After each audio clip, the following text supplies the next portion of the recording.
Obirguiri est enceinte. Nigériane et sans logement fixe, elle se rend dans l'un des centres de soins de Médecins du Monde à Paris. Arrivée en France il y a 8 mois, elle ne connaît personne, ne parle pas le français et n'a pas de revenus. Aujourd'hui, c'est la première fois qu'elle consulte un médecin depuis le début de sa grossesse. Je suis enceinte. Mes projets étaient de venir ici, obtenir des papiers, travailler, m'occuper et vivre. Mais j'ai rencontré la mauvaise personne. La situation d'Obirguiri n'est malheureusement qu'un exemple de la difficulté d'accès aux soins des plus démunis.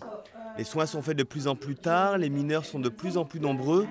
C'est ce que dénonce Médecins du Monde dans son dernier rapport. Une sonnette d'alarme qui pointe du doigt une politique publique plus sécuritaire que sociale. Au problème d'accès aux soins s'ajoutent maintenant des problèmes d'accès à l'hébergement, au logement, qui rendent encore plus précaire la situation de ces personnes-là.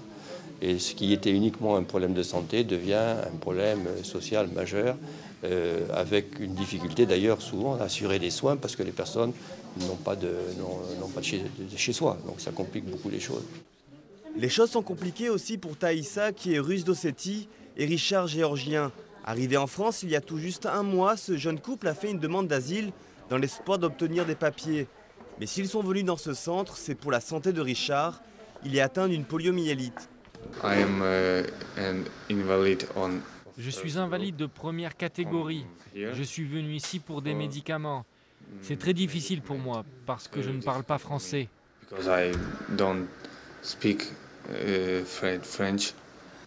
Au niveau national, les consultations dans les 20 centres de soins de Médecins du Monde ont augmenté de 10% entre 2008 et 2010. Mais ce qui inquiète l'organisation, c'est la résurgence d'épidémies comme la rougeole, la tuberculose ou l'hépatite A. Pour y faire face, Médecins du Monde a dû mettre en place des campagnes de vaccination de masse ou des camps d'isolement.